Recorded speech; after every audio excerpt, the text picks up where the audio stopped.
Nagsisimula ito sa isang lalaki na walang habas na sinasaksak, nagkukwento habang iniisip ang kanyang kwento habang pinagtatanong kung dapat niyang ibunyag ang kanyang pangalan, ngunit sa wakas ay naisip niyang hindi na mahalaga sa puntong ito, dahil ang tunay na mahalaga ay tiyak na natapos ang kanyang buhay sa araw na iyon. Gayunpaman, sa babae na pumupuksa sa lalaki, tinatawag siyang Tomokoy Kanata, ngunit walang nalalaman kung bakit.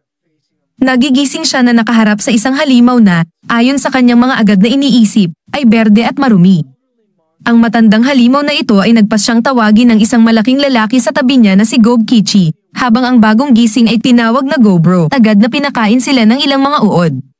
Kinabukasan, nagising si Kanada na napapaligiran ng isang grupo ng mga berde at pangit na sanggol ngunit agad na napagtanto na isa rin siya sa kanila, kaya't naging mulat na siya na talagang namatay at nabuhay muli bilang isang walang lakas na sanggol na goblin na umiiyak tulad ng anumang mabuting sanggol sa sitwasyong ito. Kahit anong mangyari, tila mas mabilis lumaki ang mga goblin kaysa sa mga tao, at pagkatapos ng isang magandang tulog, medyo lumalaki na si Go. Saan man o anuman ang dahilan kung bakit binigyan si Kanada ng pangalawang pagkakataon sa buhay at plano niyang mabuhay ng buong lakas ngayong pagkakataon na hindi nagbibigay ng pagkakataon sa kapalaran. Sa ika-4 na araw, naghihintay ang mga bagong goblin sa huling pagkain na kanilang matatanggap mula sa matandang goblin.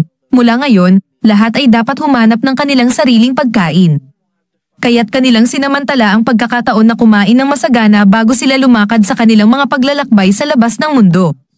Pagkatapos ng hapunan, nakita ni Kanada na sa mundong ito ay mayroong isang araw lamang sa kalawakan na kulay bughaw, kasama ang nakakatakot na mga ibon at halaman na hindi pa niya nakikita noon, na ginagawang napakakaibang mundo mula sa kanyang alam. Nagkomento si Goy na ito ang kanyang unang paglabas at tila nalilito.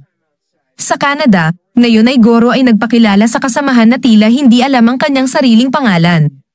Lumapit si Gobo sa pinakamataas na goblin sa bagong grupo upang bumuo ng magandang magkasamang manghuhuli, at si Su sa dalawa ay nagpagpapaunlad ng mga paraan upang maiwasan ang pagugutom sa tunay na mundo. Gayunpaman, tila kulang sa ilang balbula si Gob Ishii at paminsan-minsan ay gumagawa ng ilang walang kabuluhang pagkakamali, tulad ng pagtatangkang kainin ang biktima ng mag-isa, kaya't kailangan ng kanyang kaibigan na ituwid ang kanyang ugali ng kaunting kagandahang loob.